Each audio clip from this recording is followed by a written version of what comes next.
네, 안녕하세요. 오늘 북토크 이제 그 마포 FM에서 저는 그 뮤직콩이라는 프로그램 그 DJ를 하고 있어요. 목요일 11시에 하고 있는 채셔의 밤 라디오라는 데서 그 이제 DJ를 하고 있는데 그 인연으로 좀 잘 닿아서 이번에 북토크 때 공연을 할 수 있게 돼서 굉장히 기쁩니다. 그리고 굉장히 반갑습니다. 저는 싱어송라이터 허곤이라고 하고요. 그리고 그 제가 대구에서는 허곤이라는 이름으로 어쿠스틱 공연을 좀 많이 했었어요. 근데 아마 그 서울권에서는 들어보신 적이 없는 게 정상입니다. 왜냐하면 전 채셔라는 밴드로 활동을 주로 많이 하고 있고 어쿠스틱 활동은 이제 밴드 활동을 하게 되면서 많이 안 했었거든요.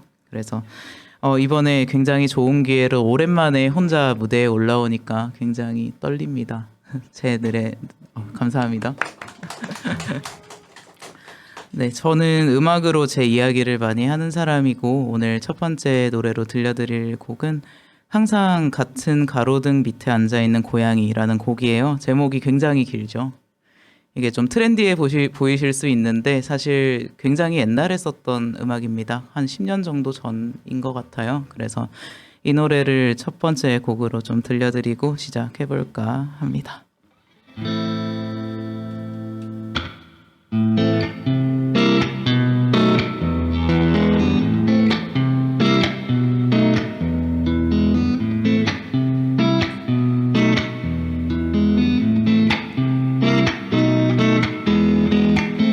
항상 같은 가로등 밑에 앉아있는 고양이는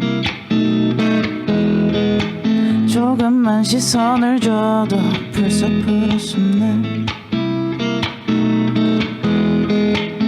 친해지고 싶어서 간식도 사왔는데 본체만 채 어슬렁 어슬렁 어슬렁 벌써 풀었었네.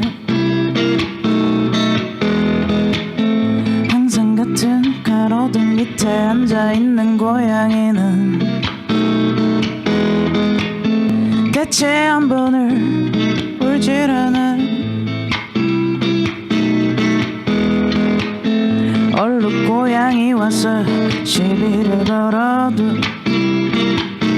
본체만 채 어슬렁 어슬렁 어슬렁 벌써 풀었었네.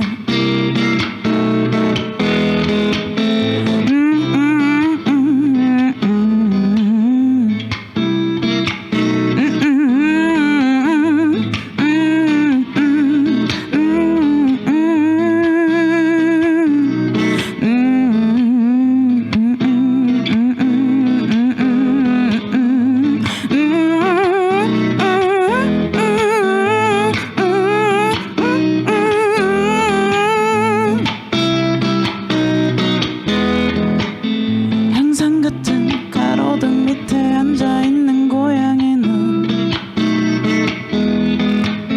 뭘 기다리고 있는 것 같은데 항상 같은 가로등 밑에 앉아있는 고양이는 뭘 기다리고 있는 것 같은데 그게 뭔지 알 수가 없네. 그게 뭔지 알 수가 없네.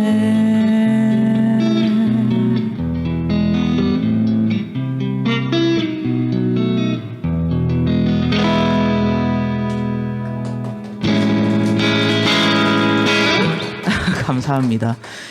이 항상 같은 가로등 밑에 앉아있는 고양이는 제가 대학교 다닐 때 썼던 음악인데요. 실제로 제가 동아리반 가는 길에 진짜 매번 가로등 밑에 있었던 고양이가 있었는데 밥 줘도 안 먹고 간식 줘도 안 먹고 진짜 다른 고양이 시비 걸러 와도 그냥 피해 갔어요. 싸우지도 않고 뭐 우는 소리 한 번 안 내고. 그래서 그 고양이가 너무 신기해서 그 도로가 이렇게 보통 2차선밖에 없잖아요. 대학교 도로는. 그래서 거기 건너편에 앉아서 이제 술을 진탕 먹고 그 동아리 친구들이랑 앉아서 저 고양이는 왜 저러고 있을까 이러다가 이제 썼던 노래입니다.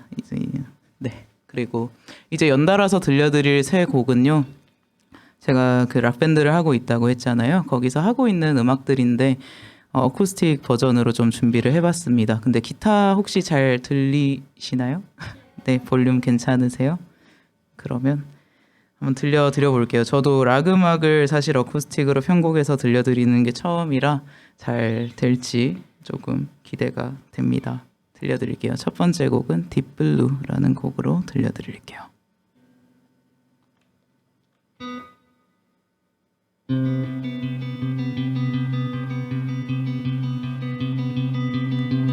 바람보다 파란 너의 색은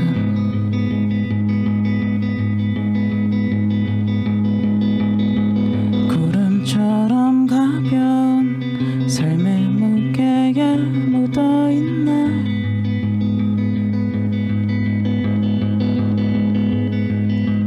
날리는 말투엔 누구보다 짙은 마음을 버렸네.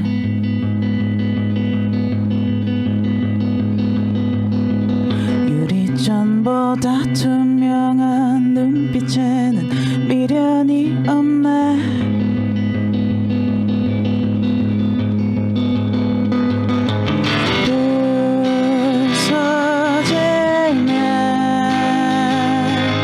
아무 소리도 내지 않고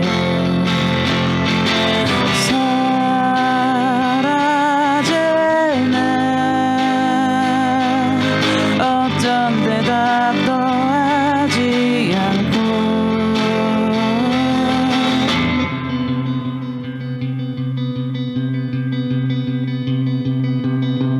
바람보다 파란 너의 색은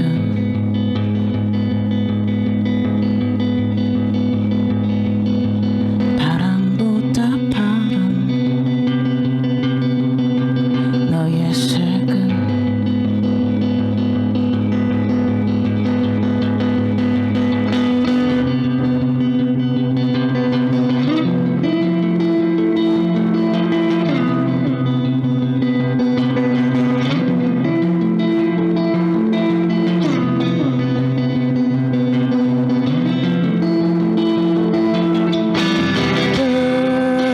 부서지네. 아무 소리도 내지 않고 사라지네. 어떤 대답도 하지 않고 부서지네.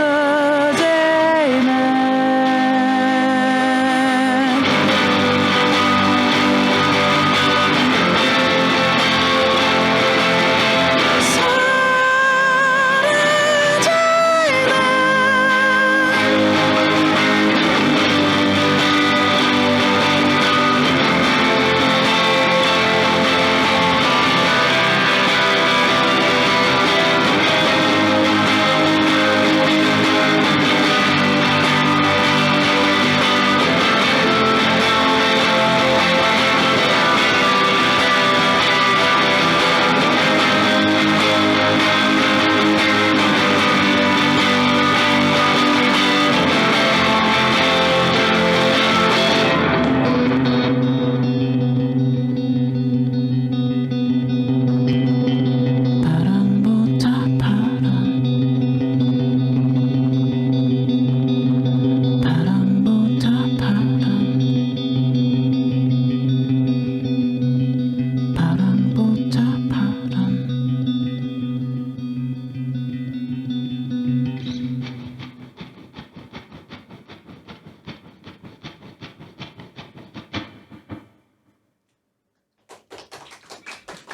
감사합니다. 그 딥블루라는 곡이었고요. 저는 허곤입니다. 그 사실 이 노래는 아직 찾아서 들으실 수는 없고요. 그 아마 올해 가을쯤이나 겨울쯤에 밴드 버전으로 내지 않을까 그런 생각을 합니다. 이번 들려드릴 노래도 역시 세계 관련된 음악인데 그 조금 제가 대체로 가지고 있는 감상이 살짝 울적이라고 할까요? 그런 편인데요. 이번에 제가 주제를 잡고 한 게 좀 세 가지 색, 그 파랑과 빨강과 노랑을 주제로 썼던 노래인데 그 중에 이 노래는 제일 가사가 좀 딥합니다. 그 붉은 진흙이라는 곡이고요.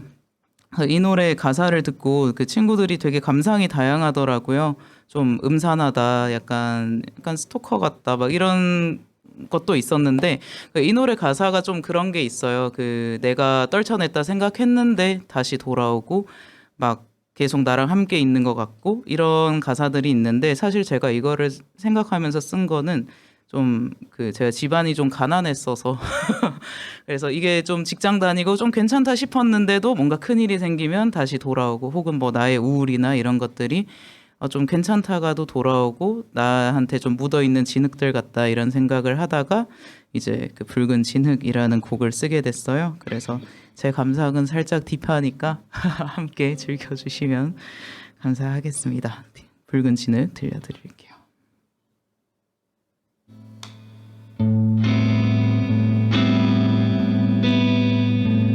낮은 것 같으면 다시 뭔가 씌인 것처럼 다시 내 몫의 덩어리 내 몫의 진흙 등에 떨쳐낸 것 같으면 다시 끝이 아닌 시작으로부터 다시 나의 덩어리 내 몫의 진흙 등에 우리는 계속 함께야 우리는 계속 함께야 따로였던 적이 없지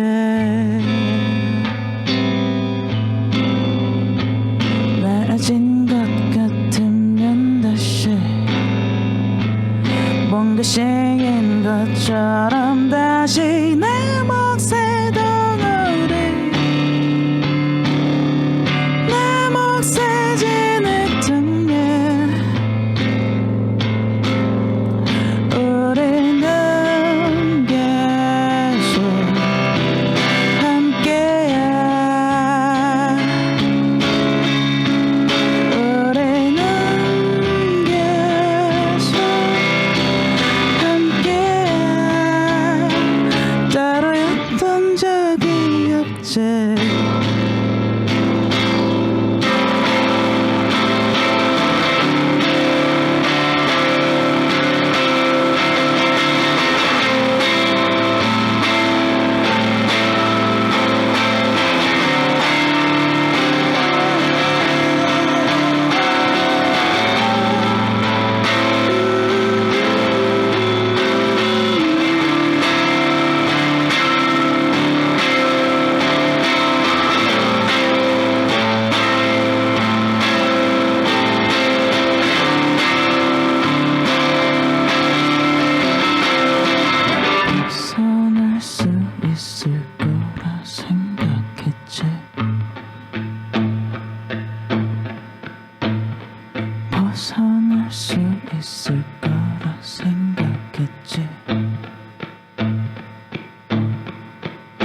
감사합니다.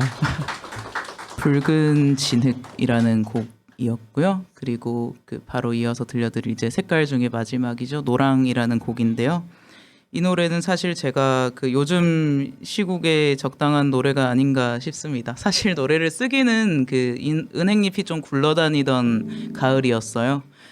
노래 가사에도 이제 은행잎을 좀 연상하면서 썼던 가사들이 많은데 제가 사실 최근 나라에 불만이 많습니다. 다들 불만 많으신가요? 뭐, 언급은 많이 안 하겠습니다만 아무튼 근데 이제 이 노래 후렴 가사 중에서 그 나는 진짜 아무것도 모르고 그냥 거리를 뒹굴었고 그리고 뭐가 날 짓밟는지도 모르고 그냥 살아가고 있고 뭐 이런 가사들이 있는데 조금 한탄하는 듯 들리긴 하지만 결국에 이런 가사 쓴 거 자체가 여기에 그냥 굴하고 살지는 않겠다는 좀 의지를 담아서 썼던 곡입니다. 그래서 이 노래는 조금 리드미컬하기도 하고 제가 그 날리는 좀 은행을 생각하면서 썼던 곡이라 그게 잘 전해지면 어떨까 싶네요. 한번 잘 전해드려 볼게요. 제가 가사 혹시 잘 들리세요? 다행입니다. 들려드릴게요.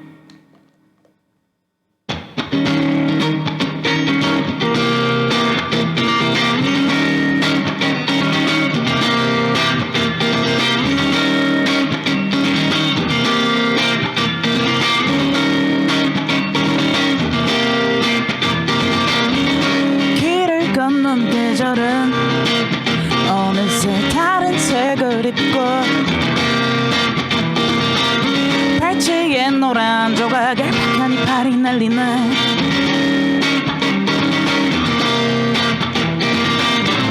그냥 추웠던 거야. 난 새바람이 들어. 넌 추웠던 거야. 이런 결대로 찢어질 마음. 도로 한복판을 뒹굴었지. 누가 옆에 있는지 모른 차. 물을 지어 거리를 뒤덮었지. 누가 날 짓밟는지 모른 차.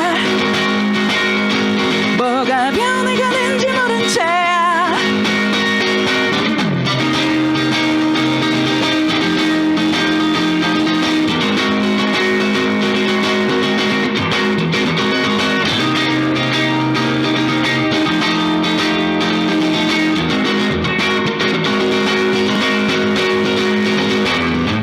그냥 추웠던 거야. 난 새바람이 들어. 넌 추웠던 거야. 이런 결대로 찢어질 마음. 도로 한복판을 뒹굴었지. 누가 옆에 있는지 모른 차. 물을 지어 거리를 뒤덮었지. 뭐가 날 짓밟는지 모른 차. 도로 한복판을 뒹굴었지. 누가 옆에 있는지 모른 차. 물을 지어 거리를 뒤덮었지. 누가 날 짓밟는지 모른 차. 뭐가 변해가는지 모른 차. 어딘가에서는 타버릴. 여기서 남아 썩어버릴. 노랗게 들뜬 우리들. 어딘가에서는 타버릴. 여기서 남아 썩어버릴. 노랗게 들뜬 우리들. 하늘을 넘기지 못하고 한 생을 다하지 못하고 하늘을 넘기지 못하고 한 생을 다하지 못하고.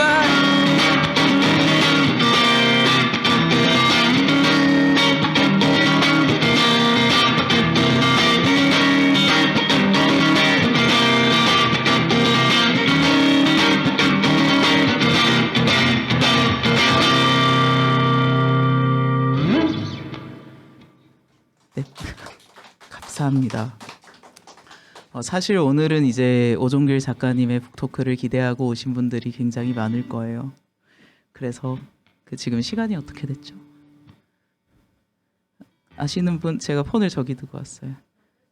8시입니까? 그럼 제가 마지막 곡 들려드릴게요.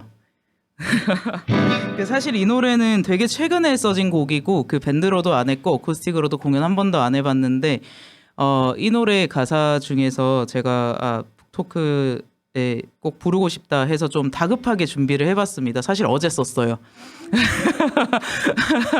네.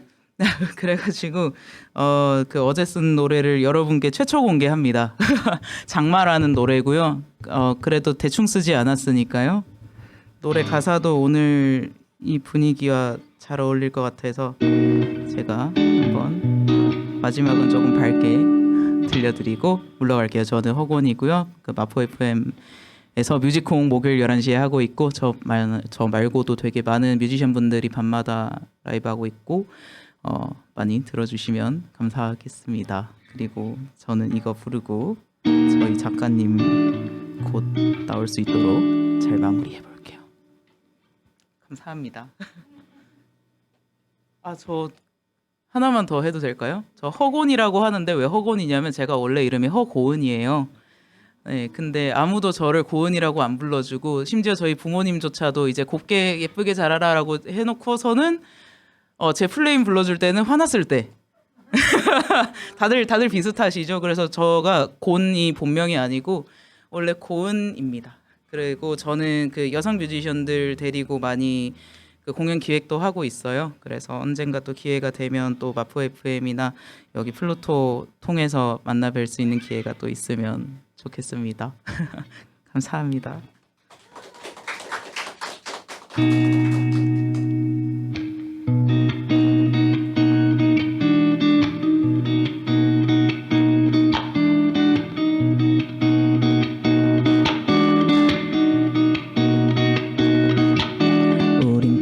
새진 않았지만 그보다 더 긴 시간들을 작은 방 한 구석에 다 모으고 있었지. 너는 나를 찾진 않았지만 그보다 짙은 기억들은 여름 비 내리는 거리에 고이고 있었지.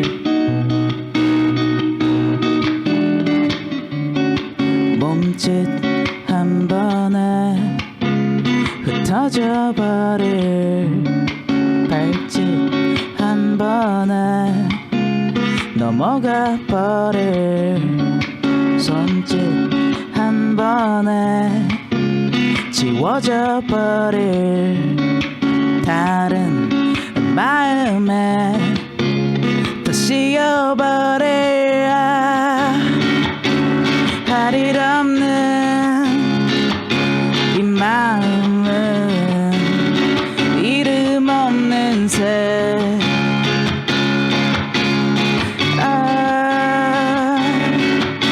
끝없는 이 장마는 계절 없는 맘.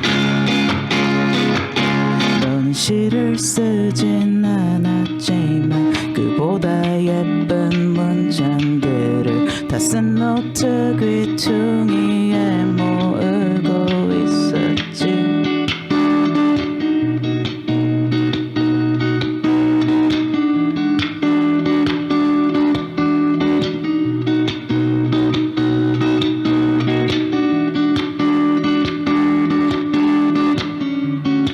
몸짓 한 번에 흩어져 버릴 손짓 한 번에 지워져 버릴 발짓 한 번에 넘어가 버릴 다른 마음에 더 씌어버리라 할 일 없는 이 마음은 이름 없는 새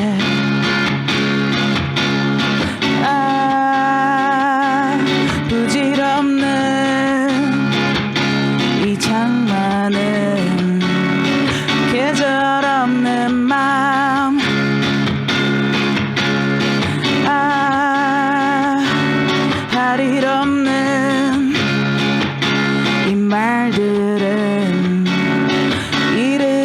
끝없는 새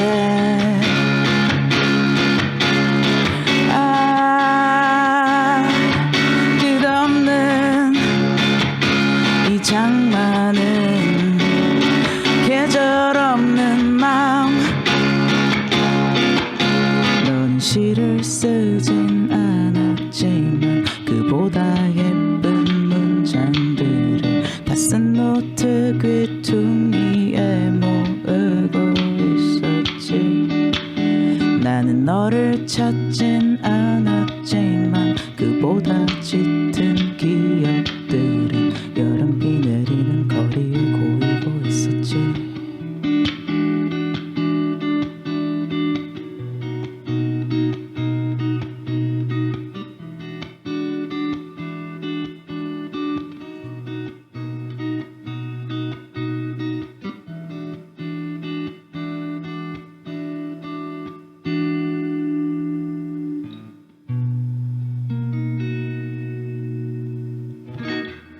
감사합니다. 10분 딱 되면 10분이다. 자, 이 어색함을 날리는 데는 박수만큼 좋은 게 없어서 박수 부탁드립니다. 네. 자, 안녕하세요. 저는 오늘 진행을 맡은 책방 가가 77페이지의 대표 이상명이라고 합니다. 반갑습니다. 네, 안녕하세요. 저는 오늘 북토크를 사장님과 함께 이제 이끌어 나갈 작가 오종길입니다. 반갑습니다. 저희가 원래 되게 자주 만나다가 지금 오랜만에 뵙죠. 그쵸. 잘 지내고 계신가요? 너무 잘 지내고 있습니다. 정말 어색한 표정이긴 한데 최근 근황이 어떻게 되시나요? 저는 주말에는 다른 책방에서 근무를 하고 있고 평일에는 보통 이제 또 다른 다음 작업을 위해서 이렇게 글을 쓰고 그러면서 지내고 있습니다. 저희 책방에서 원래 오종길 작가가 일을 한 2년 정도? 그쵸. 네, 2년 정도 했었어요. 그래서 그때 되게 친하게 지내고 그러다가 저희가 이제 뭐 싸우거나 이런 건 아니고 다른 일로 책방을 그만두고 다른 데 이사를 가면서 약간 오랜만에 보게 돼가지고 그래도 볼 때마다 되게 반갑게 보고 그러고 있습니다. 저희 책방에 있을 때도 항상 보면 뭔가 짬이 나면은 글을 쓰고 그쵸. 그때까지도 책을 많이 냈었으니까 물론 지금도 많이 냈지만 그런 어떤 작가로서의 모습으로 있고 거기다가 책방에서 같이 일하는 동생으로서 이렇게 지내다가 한 발 떨어져서 보니까 오히려 작가로서의 모습이 더 잘 보이는 게 아닌가 싶어요. 이것저것 행사도 많이 하시고 강연도 많이 하시고 하시더라고요. 오늘은 그 작가님의 여러 작품 중에 가장 최근 근간은 아닌데 그 소설가로서의 삶에 대해서 되게 깊게 생각을 하시는 분이에요. 물론 에세이도 쓰고 계시지만 그래서 최근에 나온 책 중에 이 소설책인 단편소설 모음집입니다. 여기 뒤로하고 안아줘, 뒤로하고 안아줘라는 이 책에 대해서 이야기를 조금 나눌까 하는데요. 이 책이 언제 나온 책이죠? 이 책은 작년 11월에 디자이니음이라는 출판사에서 나온 제 두 번째 소설집입니다. 그런가요? 네. 무화과 리슬링이 에세이였나요? 예, 그 책은 산문집이었고 두 번째 소설집인데 여기는 6편의 단편 소설이 실려 있습니다. 6편의 단편 소설이 실려 있는데 작가님의 첫 책이 아무래도 약간 그 퀴어를 다루는 내용이었잖아요. 네. 저코프라는 그 책이다 보니까 어떤 소설을 쓸 때마다 사람들이 그런 어떤 성적 지향점이나 그 생각에 대해서 뭐 질문을 한다거나 의문을 갖는다거나 하는 경우가 좀 많아가지고 그쵸.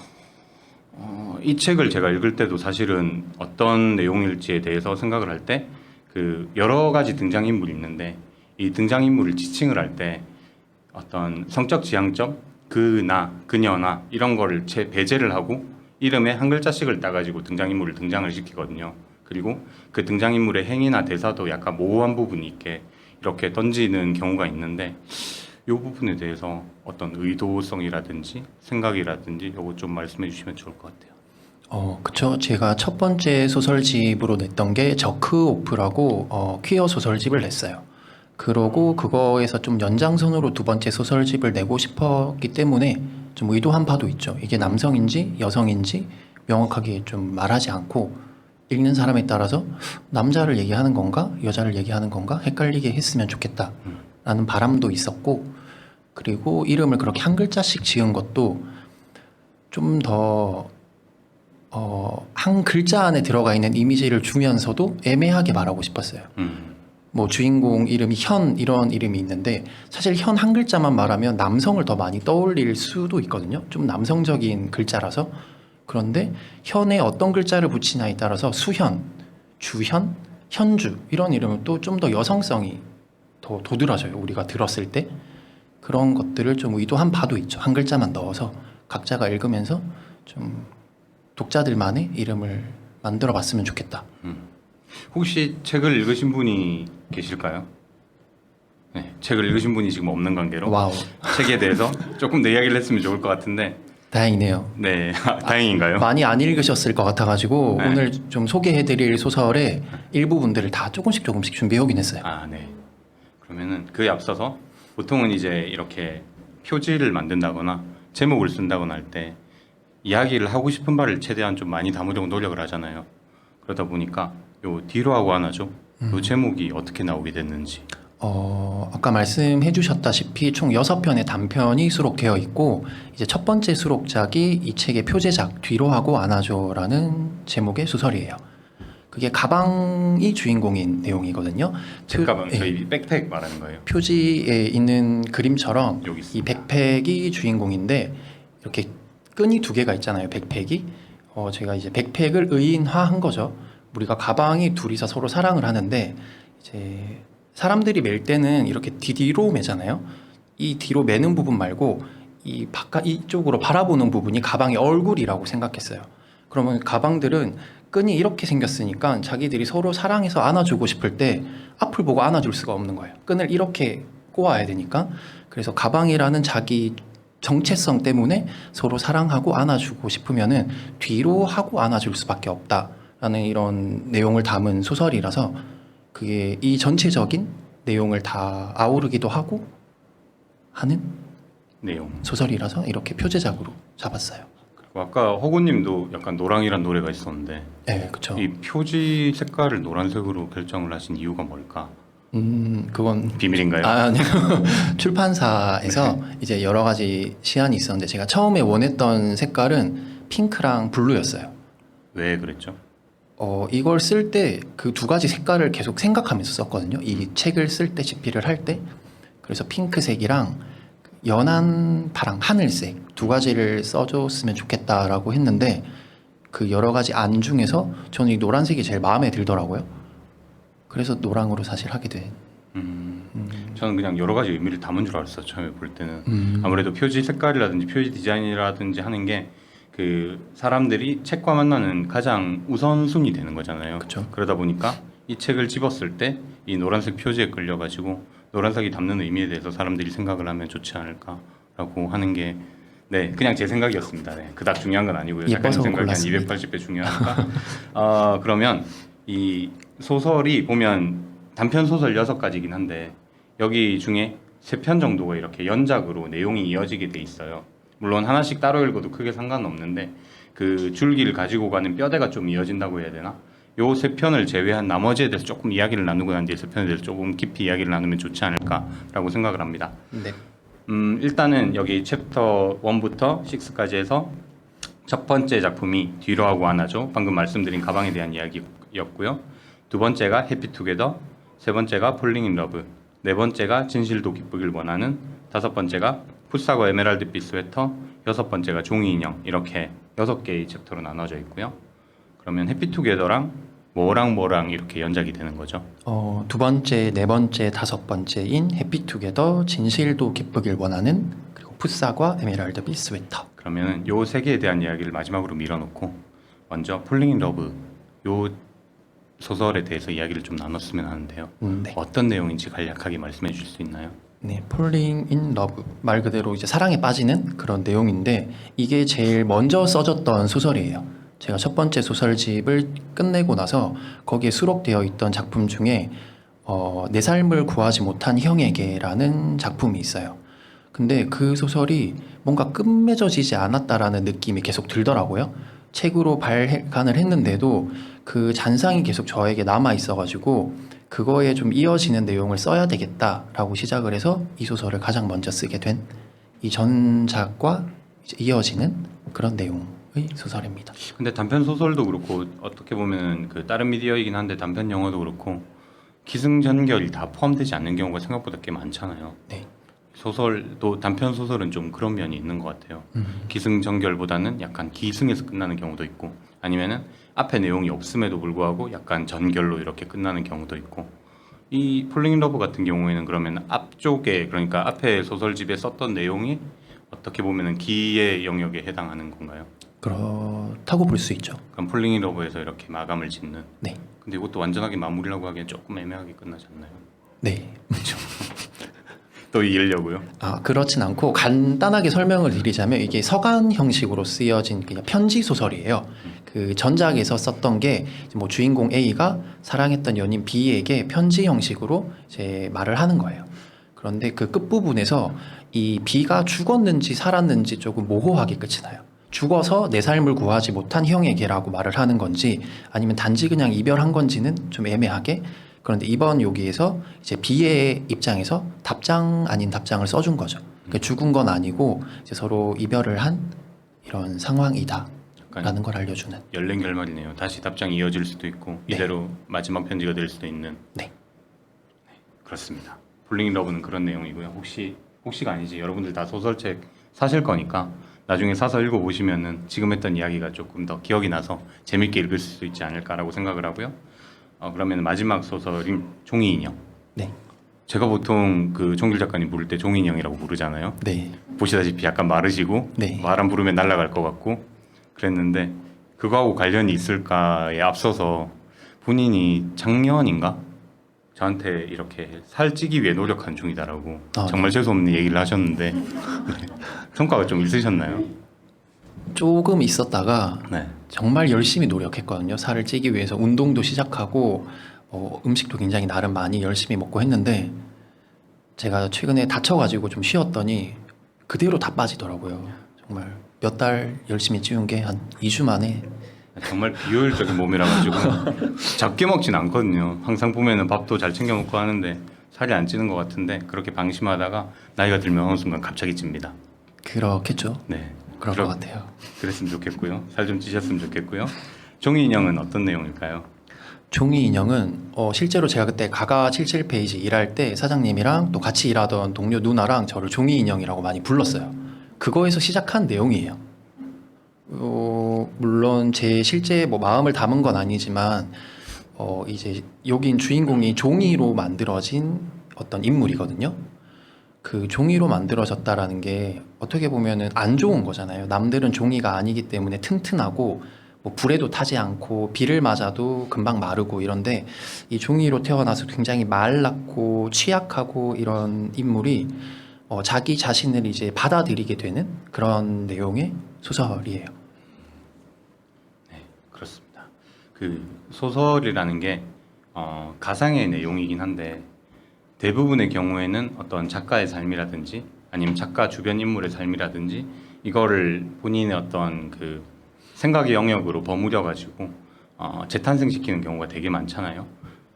그런 의미에 있어서 여러 가지 이렇게 소설을 계속 쓰고 계신데 본인의 어떤 삶이 되게 많이 녹아 있는 것 같은데 주변 사람들 막 이런 것도 많이 끌어오기도 하고 그렇긴 한데 뭐 제가 생각할 때는 이거는 틀림없이 본인이 겪었던 내용이다라고 하는 이런 게 꽤 많거든요. 요 앞에 지금 이제 말씀드릴 그 세 편의 연작 관련해서 중간중간에 그 지명이라든지 그리고 어떤 장소, 어떤 동선 이런 걸 고려를 했을 때 제가 아는 것도 꽤 많이 나오더라고요. 그러다 보니까 이거는 틀림없이 이 친구가 여기를 걸었던 경험이 있지 않을까.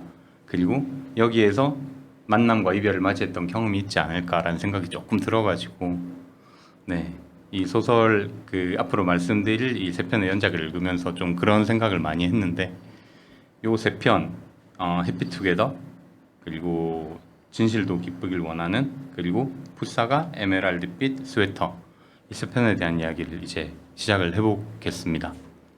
여기는 이제 크게는 세 명의 등장인물이 등장을 하는데요.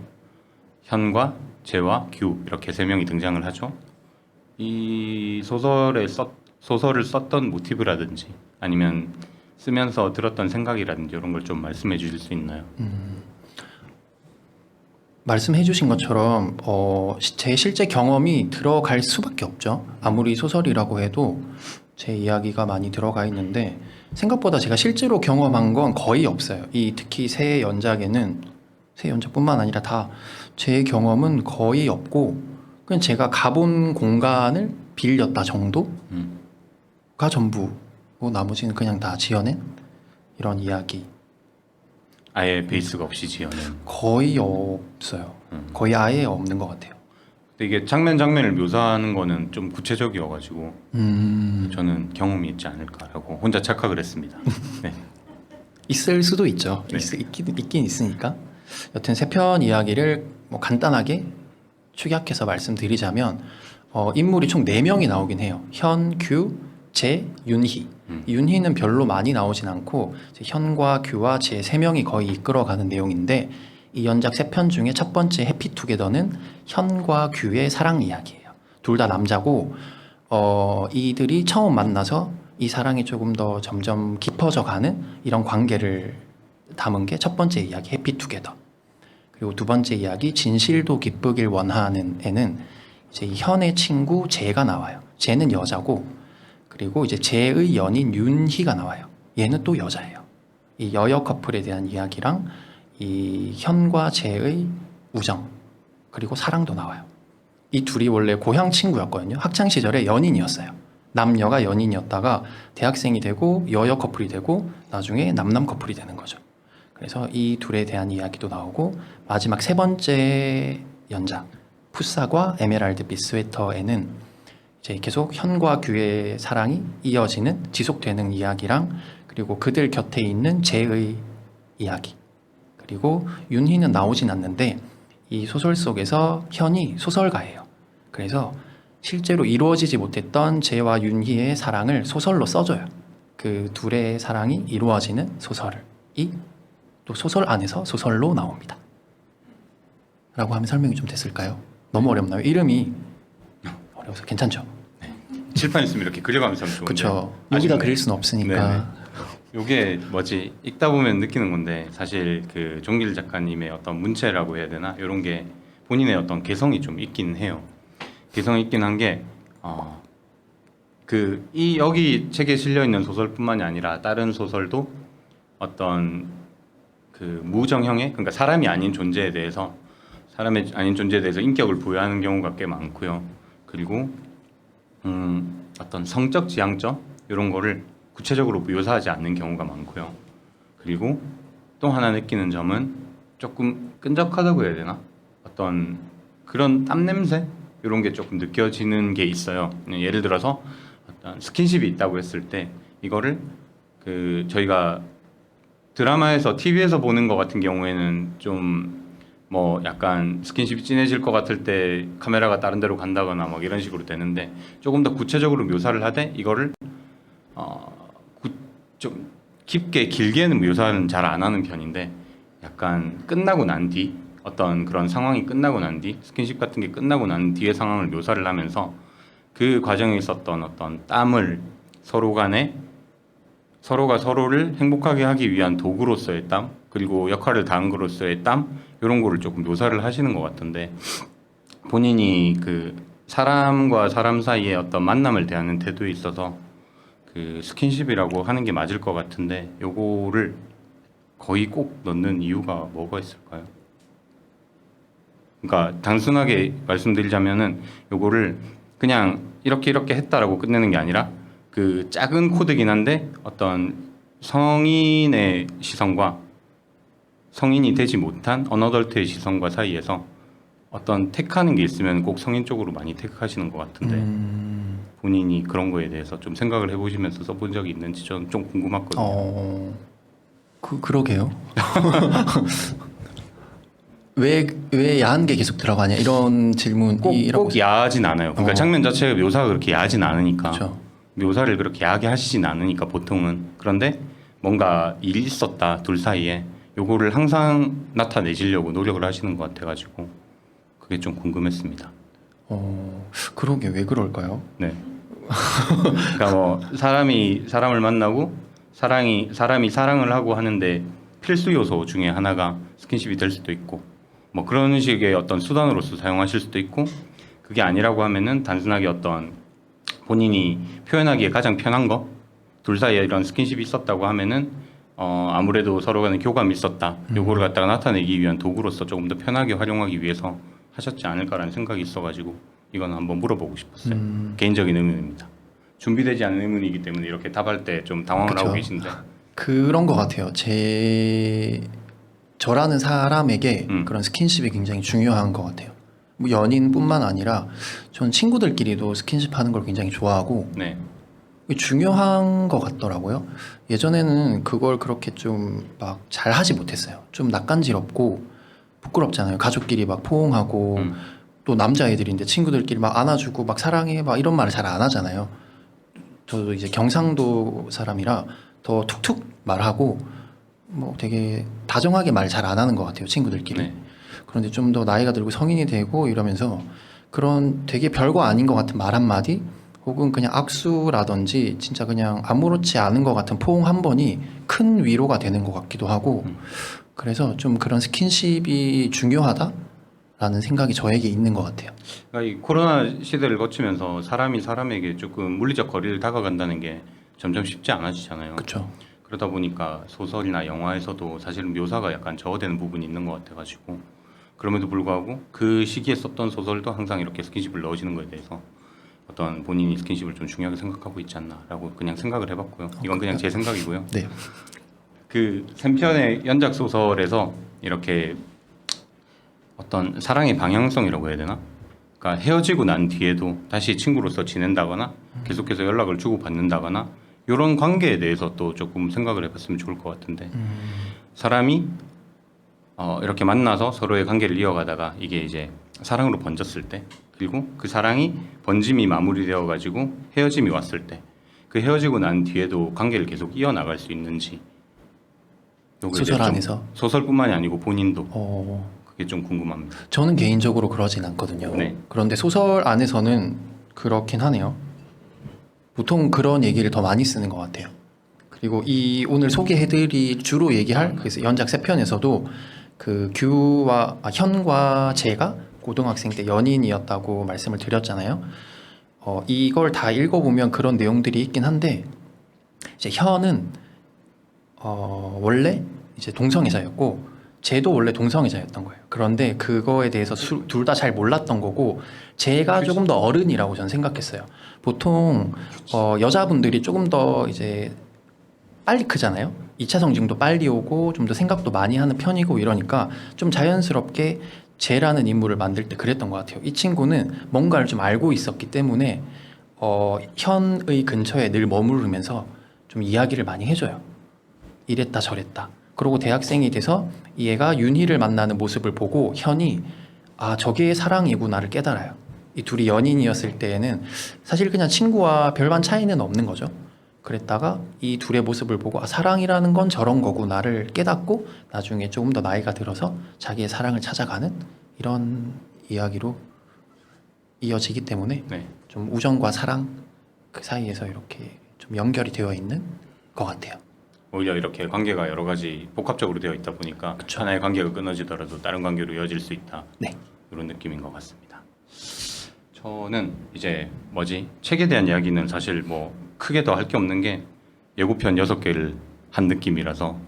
근데 그럼에도 불구하고 이 작가님께서 이렇게 책을 쓰시면서 본인이 뭔가 이거는 조금 힘을 줘서 썼다, 혹은 저희가 이제 축약해서 계속 말씀을 드렸는데 그 축약된 내용이 아니라 전체 내용을 한 번 정도는 들려주고 싶다라는 내용이 있으면 잠깐 읽어주실 수 있나요? 네, 그럼요. 그리고 그 전에 저 땀 좀 닦겠습니다. 네. 네, 다들. 아니 이쪽에만 조명이 엄청 센가 봐요. 네, 이게 조명이 꽤 뜨겁네요. 네, 여러분 양해를 부탁드리겠습니다.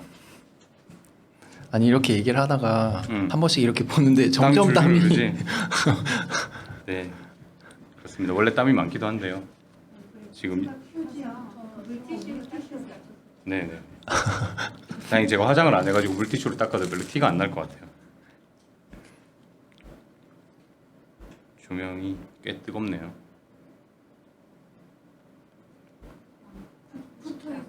어디요? 어디 붙어 있을까? 여기 붙어 있어요. 여기. 매력이 될 수 있는 것 같은데. 여기구나. 냅두라는데요. 네, 그렇습니다. 제가 원래는 이 연작 3편을 다 조금씩 낭독해드리려고 준비는 해왔는데 시간이 1시간이니까 다 읽어드리기엔 너무 짧을 것 같고 세 번째 이야기 풋사과 에메랄드빛 스웨터에 나오는 부분을 조금 들려드릴게요. 이게 3편 연작이 다 시선이 조금 달라요. 1인칭 현의 시선인 것도 있고 전지적 작가 시점인 것도 있는데 전체적으로는 주인공이 사실 현이거든요. 현의 시야에서 대부분의 것들이 묘사가 되고 이야기가 흘러가요. 그래서 마지막 편에는 이제 현의 연인인 규가 현에게 해주는 말이 있고 또 이제 현의 친구인 제가 현에게 해주는 말이 있어요. 이 부분을 조금 들려드릴까 합니다. 좀 읽어드릴게요. 먼저 규가 현에게 해주는 말입니다. 현아, 난 널 만난 뒤로 의자를 조심스럽게 빼는 버릇을 들이고 계단을 오를 때 사뿐히 걷기 시작했어. 너의 그 섬세하고 다정한 태도가 탐이 났거든. 너를 보고 있으면 너와 닮고 싶어져. 늘 세심하게 배려할 줄 아는 네가 놀랍고 그런 네가 좋아. 너와 비슷한 자세로 삶을 대하고 산다면 우리의 매일이 더없이 좋을 것 같아. 오늘 너는 쟤를 만나 어떤 생각을 했니? 그동안 쓴 소설을 건넨 뒤에 소회를 유추해봤어. 사색에 잠긴 네 특유의 표정을 그려보기도 했어. 물론 알 순 없었지. 하지만 괜찮아. 난 네 곁에 쟤가 있다는 사실만으로도 안도하니까. 상대를 아끼는 둘의 마음이 서로에게 닿을 때 너희는 아주 밝게 빛이 난다는 걸 알고 있을까? 너와 쟤가 내 곁에 있음에 고맙다는 말을 해주고 싶어. 너희가 있어 좋아. 내 삶은 매일매일이 벅차도록 행복해. 까지입니다. 아, 네, 치셔도 됩니다. 감사합니다. 그리고 이번에는 친구 재가 현에게 하는 말인데 이제 현이 그 재와 윤희의 소설을 다 써서 완성을 해서 선물로 해줘요. 독립출판물로 만들어가지고 너를 위해 쓴 소설이야 이러고 선물을 해주고 그러고 나서 이제 해주는 말입니다. 네, 카메라는 되도록 이쪽으로 잡아주십시오. 어느새 사위가 어둑해진 저녁, 재를 배웅하는 길. 버티고개 역을 지나 약수역까지 걸어가는 와중에 그녀는 오래된 얘기를 꺼냈다. 현아, 사실 내게 말하지 못한 얘기가 있어. 우리가 20살일 때, 그러니까 너무 많이 어려서 소중한 것을 어떻게 다루어야 하는지 몰랐을 적에 난 내게 주어진 사랑을 놓치고 말았어. 언제였을까? 윤희 언니가 내게 이런 말을 했어. 우리 같이 멀리 떠날까? 너무 뜬금없이 정말 농담처럼 말하기에 흘려들었을 뿐 진지하게 고려해본 적이 없었어. 무엇보다 나는 늘 이곳저곳을 옮겨 다니며 살았잖아. 또 어디론가 떠나고 싶진 않았어. 그땐 미처 알지 못했던 거지. 용기가 부족했던 거야. 새처럼 자유롭게 저 하늘을 날아다니고 싶었음에도 그럼에도 겁이 났던 거야. 새들은 먼 곳으로 날아가도 다시 돌아올 둥지가 있다고 생각했나 봐. 그런 나였으니 언니의 말을 귀담아 들을 수 없었는지도 모르지. 10년쯤 지나 보니 지금은 언니가 어디에 있든 어떻게 지내고 있든 언니를 응원해주고 싶어. 까지입니다. 그러니까 뭐 제가 소설 같은 거를 어떤 글이든 마찬가지겠지만 읽을 때마다 항상 느끼는 건데 전체 문장으로 듣는 거랑 그리고 축약해서 듣는 거랑은 조금 울림의 차이가 많이 나는 것 같더라고요. 그런 의미에서 사실 가수들도 좀 대단한 것 같긴 한 게 그 짧은 문장 안에서 울림을 줄 수 있으니까 뭐 어떻게 보면 소설을 쓰는 사람 혹은 글을 쓰는 사람이 조금 더 많은 지명과 말을 많이 할 수 있는 영역의 할애가 되는 게 좀 혜택이라고 볼 수도 있는데 근데 이것도 달리 말하면 이렇게 긴 문장으로 그 집중이나 흐름을 유지하면서 이어갈 수 있다는 것도 글 쓰는 사람들이 대단한 게 아닐까. 그리고 제 생각엔 둘 다 대단하다고 생각합니다. 그런 게 아닐까라고 생각이 들고요. 그러면은 이 디로하고 아나조는 이제 추가적인 내용에 대해서는 책을 한번 보시면서 오늘 북토크에서 나눴던 이야기를 조금 생각해 보시면 좀 더 재밌게 읽을 수 있지 않을까라는 생각을 하고요. 저희가 이제 사전 질문을 조금 받긴 했는데 그 사전 질문에 대해서 거의 모든 질문이 대부분 글쓰기와 관련된 질문이 있더라고요. 어떻게 하면 뭐 잘 쓸 수 있는지, 어떻게 쓰시는지, 뭐 소재는 어떻게 얻으시는지, 혹은 주로 글 쓰는 장소는 어떻게 되시는지, 뭐 이런 여러 가지 질문이 있는데 하나씩 여쭤보면 좋을 것 같은데, 글의 소재는 보통 어떻게 찾으시나요? 소재는 어떻게 찾을까요? 보통 본인의 어떤 경험, 뭐 대부분의 경우는 본인이 어떤 일상에서 보통 많이 찾으실 거고, 아니면은 취재 여행이라고 어떤 하나의 주제를 정해놓고 그 여행을 떠나가지고 거기서 이렇게 여러 가지 소재를 가지고 오는 경우도 되게 많은데, 종길 작가는 어떻게 소재를 많이 획득을 하시는지 좀 궁금합니다. 확실히 일상에서 거의 대부분 얻죠. 다른 분들도 마찬가지 비슷할 것 같은데 주변에서 일어나는 일들 그걸 보면서 씁니다. 제가 이제 뭔가 글쓰기 수업할 때 소설 쓰기 수업할 때 딱 두 가지만 염두에 두세요라고 하는 게 있거든요. 그 두 가지가 뭐냐면 필요한 두 가지 힘이에요. 그게 관찰력과 상상력이라고 저는 생각해요. 일단 주변을 아주 세심하게 관찰을 할 줄 알아야 돼요. 만약에 지금 당장 여러분에게 눈 감으세요 이러고 이 공간을 묘사해보라 그러면 생각보다 사람들이 디테일을 잘 몰라요. 테이블이 몇 개 있었는지, 무슨 색이었는지, 배경은 어땠는지, 조명은 얼마나 달려 있었는지, 옆에 앉은 사람은 어떤 색깔 티셔츠를 입고 있었는지, 이런 것들 잘 기억 못 하거든요.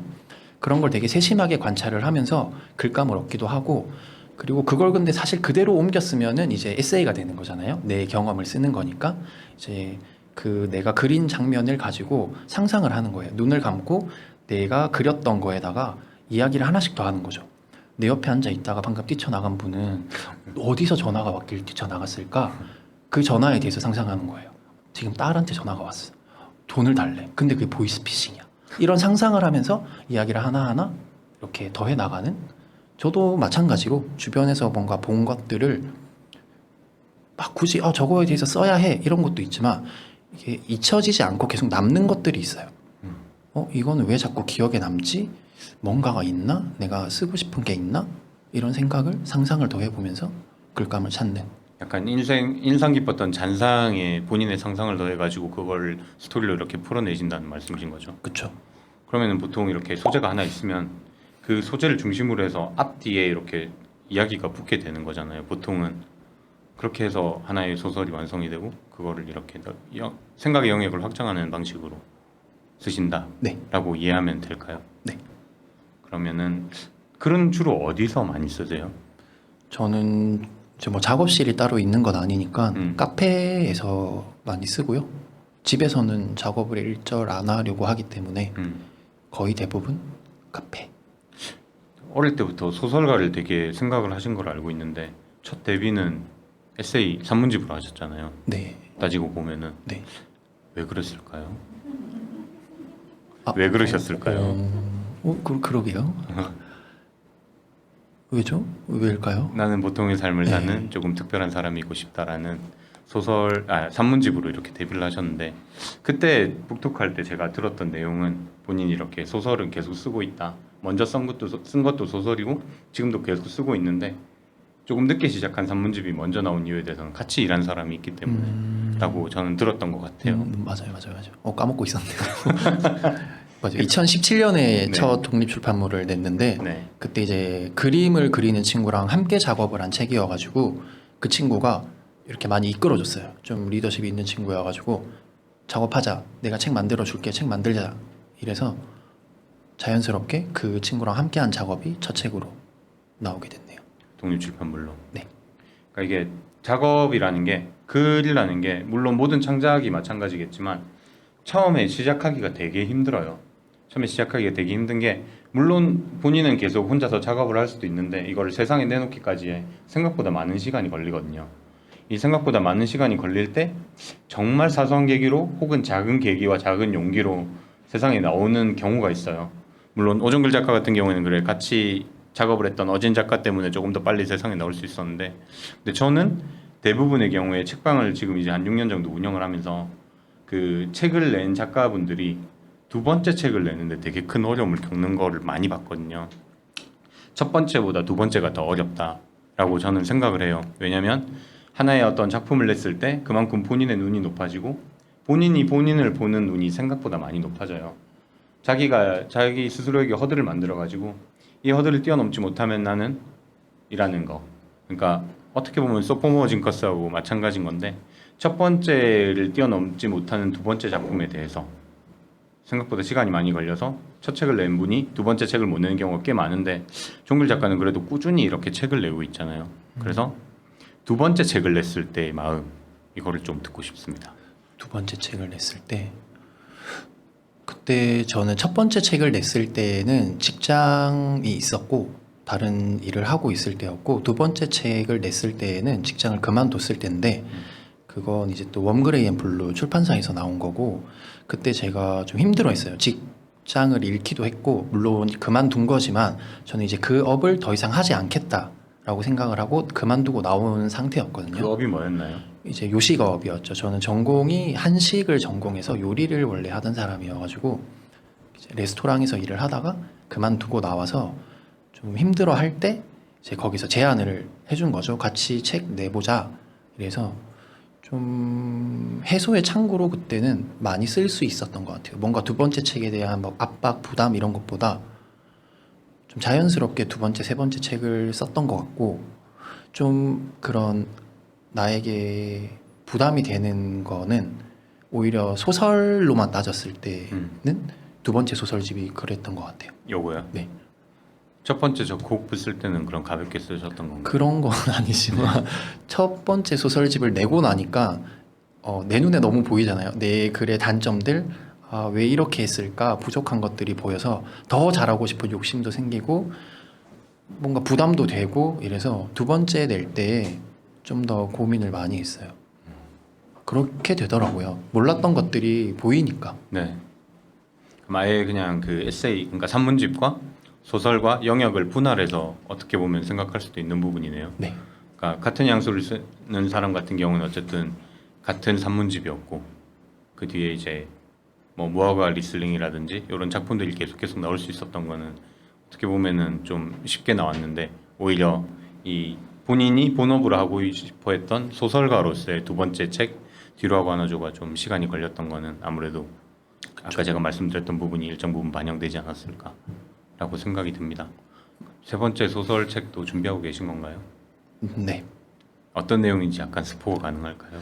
원래는 다가오는 가을에 내고 싶었거든요. 1년짜리 프로젝트로 계절에 한 권씩 나오는 소설을 드라마 형식으로 쓰고 싶었는데 네. 그거는 좀 더 욕심이 생겨서 뒤로 미루고 이제 경장편 네. 소설을 내년 가을쯤에 내고 싶은 바람으로 쓰고 있고 내용은 내년 가을이요? 네. 1년 뒤 네네. 내년 가을에 내고 싶은 건데 작업하고 있는 게 두 편이거든요. 한 편은 이제 고등학생 이야기고 한 편은 완전 노인 이야기라서 둘 중에 뭘 먼저 쓰게 될지는 잘 모르겠어요. 최근에 이 책 말고 다른 신간이 나와가지고 조금 쉬면서 이제 몸 풀고 있는 중이라 뭔가 이제 본격적으로 작업 들어가 보면 다음 이야기가 결정되지 않을까 싶습니다. 최근에 나온 책은 다이브라는 신간이고요. 반응이 꽤 뜨거우니까 혹시나 주변에 있는 서점에서 다이브란 책을 보시고 오종길 작가를 보시면은 집어 드셔서 네 책을 구매하셔서 읽으셔도 후회하지 않을 거라고 저는 생각합니다. 마지막으로 어떤 글쓰기를 조금 더 잘 쓰기 위한 팁이 있다면? 잘 쓰기 위한 팁. 네. 물론 글쓰기라는 게 잘 쓴다는 글이라는 게 사실 보편적인 건 아니잖아요. 상대적일 수 있는 거고 그리고 목적에 따라서 혹은 누가 봐도 잘 쓴다라고 할 수도 있고 나에게 특히 잘 쓰는 것처럼 보인다라고 할 수도 있는데 이건 이제 독자 입장에서 생각한 거고 작가 입장에서 본인이 글쓰기를 조금 더 잘 쓰기 위해서 할 수 있는 게 있다면 뭐가 있을까요? 잘 쓰기 위해서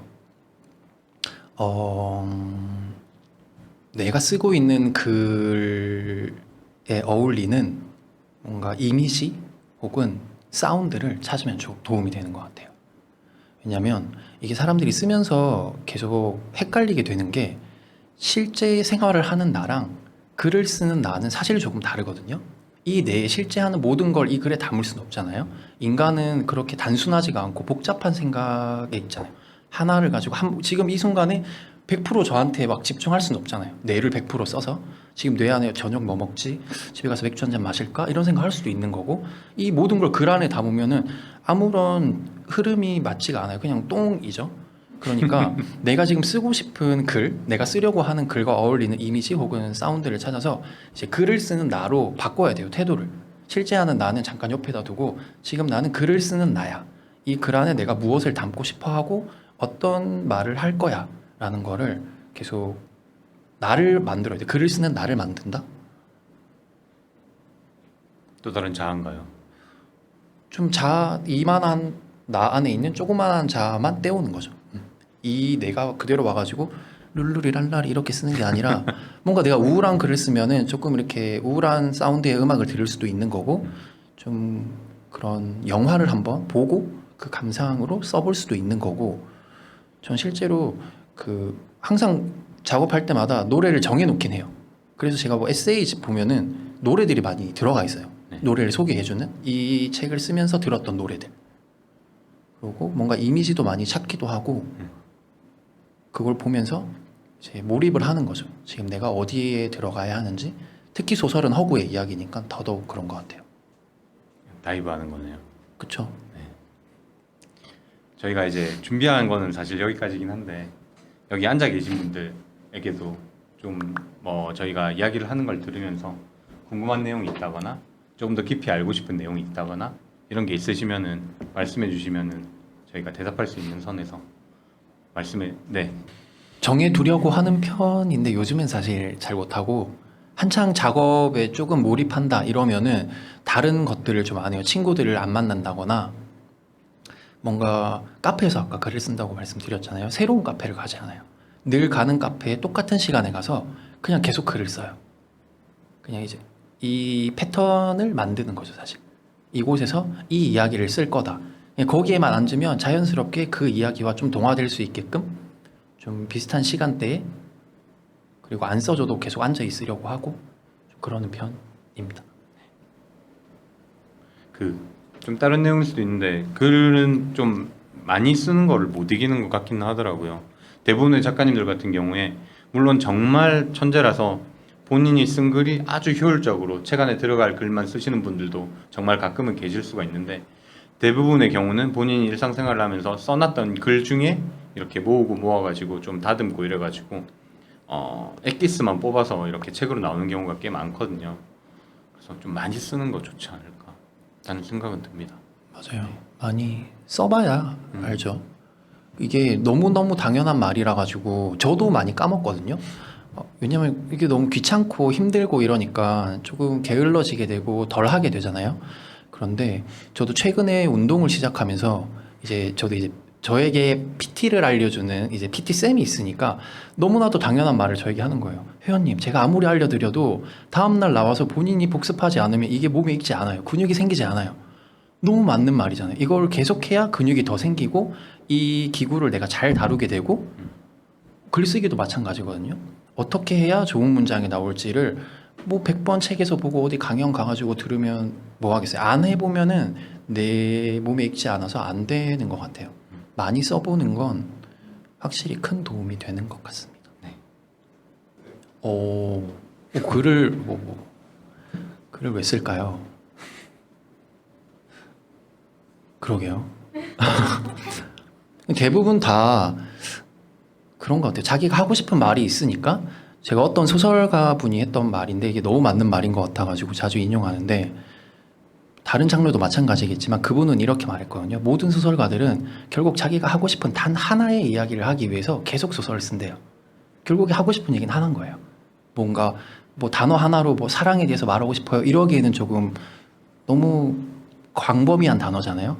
내가 생각하는 아주 미묘한 사랑의 모양에 대해서 너희들에게 난 말해주고 싶어 이러니까 뭔가를 쓰겠죠.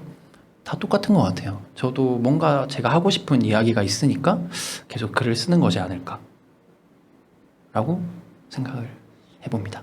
저도 누구나 하고 싶은 말은 있을 거라고 생각을 하는데 그 하고 싶은 말을 건네는 수단이 글이 조금 더 익숙한 사람들이 작가가 되고 말이 조금 더 익숙한 사람들은 뭐 다른 직업을 갖게 되겠죠. 그리고 끝내 표현하지 못한 사람들도 있고 그렇게 생각을 하는데 아무래도 이제 글을 쓰는 가장 큰 이유는 본인이 가장 잘 표현할 수 있는 수단이어서가 아닐까라고 생각을 해봅니다. 근데 저는 이제 조리를 전공을 했잖아요. 그래서 그때 대학생 때도 그랬고 직장을 가지고 나서도 그랬던 게 되게 잘해요. 친구들도 참 잘하고 고등학생 때부터 했던 친구들도 있고 너무 다들 잘하더라고요. 근데 그런 요즘엔 진짜 많지 뭐 유튜브에도 많고 전공하지 않은 비전공자 셰프들이나 우리 동네에 맛있는 맛집 하시는 어머니들의 가게들도 많고 조그마한 청년들의 가게들도 많잖아요. 저는 그거를 글쓰기랑 뭐랑 비교를 많이 했냐면 저는 글쓰기를 전공하지 않았어요. 그런데 글쓰기를 딱히 어디 가서 배우고 싶다라는 생각을 많이 안 했던 게 요리를 배운 친구들이 너무 잘하는데 똑같이 잘해요. 어떻게 하면 어떤 소스가 나오는지를 아니까 그거를 벗어나는 무언가를 시도하지 않아요. 굳이 멀리 돌아가야 되니까 나는 정답을 알고 있는데 왜 저렇게 가지? 그냥 정형화된 방식으로 좀 많이 해요. 물론 잘하죠.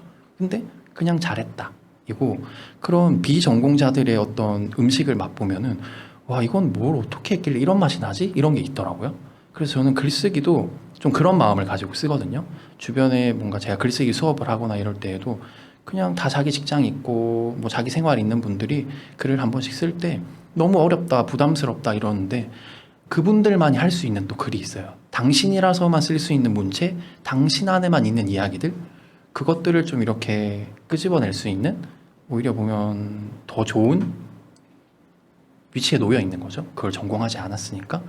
그래서 뭔가 좀 질문에 대한 답이 맞는지는 모르겠지만 저는 글쓰기와 요리 모두 좀 이렇게 굳이 이렇게 뭔가 배우지 않아도 자기가 가지고 있는 생각으로 자기만의 이런 방식으로 한번 시도해보는 것도 좋다라는 말씀을 드리고 싶습니다. 그리고 첫 번째 질문 이렇게 글을 엮어 나가는 원동력이 뭘까? 원동력은 뭘까요? 가령 다이브를 예로 들어보자면 다이브는 에세이고 제가 되게 좋아했던 사람에 대한 내용, 혼자 짝사랑했던 사람에 대한 내용인데 오래된 얘기거든요. 그 책을 쓸 때에는 원래는 전혀 쓰고 싶은 마음도 없었고 그랬다가 그냥 올해 초에 이 이야기는 쓸 수 있겠다라는 생각이 들어서 시작을 했는데 물론 중간에 이제 또 막히는 때가 오죠. 내 글이 너무 마음에 안 들고 이걸 굳이 이런 때가 오는데 제가 그 사람에게 먹었던 마음을 다시 한번 생각해 봤어요. 내가 진짜 진심으로 좋아했고 그 사람이 잊을 것 같은 거예요. 더 시간이 지나고 10년, 20년이 지나가지고 제가 40대, 50대가 돼서 기억이 잘 안 날 것 같아요. 그냥 나 20대 때 혼자 좋아하는 사람이 있었어 에서 끝날 것 같더라고요. 그거 잊어버리기 전에 나를 위해서라도 혹은 그 사람에 대한 어떤 존경의 마음으로라도 혹은 나랑 비슷한 감정을 경험을 하게 되는 사람들을 위해서라도 지금 남겨야겠다. 잊기 전에 더 잊어서 진짜 없어지기 전에 남겨야 되겠다라는 생각으로 했던 것 같아요. 궁금한 게 생겼는데 그 남겨야 되겠다는 모습이 사랑했던 그 사람의 모습인가요? 아니면은 그 사람을 사랑하는 내 모습인가요? 둘 다 있어요. 근데 좀 이제 왜냐면은 서로 연애를 했던 게 아니고 제가 혼자 짝사랑을 했던 거니까 제 마음과 제가 봤을 때 그 사람에 대한 묘사 이런 것들이 있죠. 네. 그런데 그 다른 작가들도 다 똑같다고 하더라고요. 뭐 어떤 작가인지는 기억 안 나지만 어떤 작가 그런 말을 했다고 하죠. 완성은 없다. 그냥 내가 그만두는 게 완성이다. 그거 다 이제 발표해놓고 나면 못 고치니까 이미 짜잔 공개가 됐는데 죄송합니다 이제 회수 고칠래요 이럴 수 없잖아요. 책이면 이제 인쇄가 됐으니까. 그런데 뭐 예를 들어서 이제 뭔가 뭐 문학동네나 이런 출판사에서는 이제 웹진이라고 하죠. 먼저 이렇게 온라인으로 공개를 하고 나중에 책으로 엮어내는 경우들 있잖아요. 보면은 그때 1차 공개했던 거랑 실제 인쇄해서 나오는 거랑 수정이 생각보다 다들 많이 돼 있어요. 그 결국 끝은 없는 거죠. 마감 잘 지키면 된다. 마감은 그 무엇보다도 중요하다라고 저는 생각하기 때문에 마감에 맞춰서 저 이게 기성출판 같은 경우에는 에디터라는 역할이 존재를 하거든요. 저는 개인적으로 이제 그 기성출판과 독립출판의 가장 큰 차이점은 에디터의 존재 유무라고 생각을 하는데요. 그 에디터가 마감을 어느 정도는 해줘요. 그러니까 이 정도 선이면 괜찮겠다라고 직접적으로든 간접적으로든 어느 정도 선을 정해주는데 반해 독립출판을 하다 보면은 그 독립출판하는 작가분들이 직접적으로 에디터 역할을 해야 되기 때문에 스스로가 스스로에게 정한 마감이라는 게 생각보다 쉽지가 않거든요. 이게 단적인 예를 들면은 예를 들어서 그림이 있는데 요거를 지워서 무언가를 만든다고 했을 때 지우개로 조금씩 지워서 무언가를 만든다고 했을 때 정말 만족할 때까지 가버리면 나중에 점밖에 안 남을 것 같아요. 어느 정도 그림의 형태가 남아있을 때 내가 그리려던 무언가가 남아있을 때 그만두는 용기라고 하는 게 맞겠죠. 그만둬가지고 내가 처음에 이야기하려고 했던 내용이 크게 어긋나지 않는 선에서 그만두는 용기와 마감이 제일 중요하지 않을까라고 생각합니다. 그러면은 오늘 사실 이렇게 더운 날에 여기까지 찾아와 주셔서 감사하고요. 또 이런 기회가 은치 않은 게 사람이 정말 많다 보면 한 명 한 명 눈 마주쳐가면서 이야기하기가 쉽지가 않은데 지금 딱 적당한 숫자잖아요. 서로가 서로를 느끼기에 가장 적당한 숫자로 이 자리에 있어서 감사한데 그럼 마지막 인사를 하기 전에 정말 마지막으로 하고 싶은 말 있으시면 해주시면 좋을 것 같습니다. 갑자기? 네, 준비 안 했거든요. 네 괜찮습니다. 그러면 제가 아까 이제 오는 길에 잠깐 시간이 남아가지고 카페에서 어떤 이야기를 들려줄까를 한 번 더 훑어보다가 제가 아이패드를 잘 안 쓰는데 여기에 작업할 때 남겨놨던 사진이 있더라고요. 그걸 한번 보여드리면 좋을 것 같아서 한번 살짝 보여드리도록 하겠습니다. 아이패드랑 정말 친하지 않은 친구인데 폰도 제대로 못 다루던 친구인데 한 2년 사이에 많이 변했습니다. 이게 제가 2016년 10월에 찍은 사진인데 그냥 이런 사진이에요. 뭐 잘 안 보이겠지만 이런 사진이에요. 이게 억새 축제를 제가 실제로 가가지고 거기 이렇게 사람들이 쪽지 써서 뭐 소원 같은 거 붙여놓는 이런 게 있었는데 굉장히 눈에 띄는 문구가 하나가 있어가지고 사진을 찍어놨어요. 2016년에. 근데 이게 안 잊혀지더라고요. 제가 이걸 계속 한 번씩 이렇게 들여다보게 됐는데 여기에 뭔가 이야기가 있다가 맨 마지막에 뭐라고 적혀 있냐면 진실도 기쁘길 원하는 윤희라고 쓰여 있어요. 이거에서 시작한 소설이 아까 소개해드렸던 연작의 두 번째 소설 진실도 기쁘길 원하는 이고 그 인물의 이름 윤희도 여기서 나왔어요. 여러분들도 뭔가 일상생활을 하다가 나를 멈추게 하는 순간들, 사람들, 추억들이 있으면 그냥 흘려보내지 마시고 이렇게 나만의 글로 짤막하게라도 남겨두시면 참 좋은 기록이 되지 않을까 생각합니다. 네. 이 더운 날씨에 여기 끝까지 자리를 지켜주신 여러분들께 감사드리고요. 이런 자리를 마련해주신 마포FM과 문화체육관광부의 지역문화진흥원에도 감사드립니다. 그러면은 서로가 서로에게 뭔가 이 자리를 함께 해주셔서 감사하는 마음을 담아 박수로 마무리하도록 하겠습니다.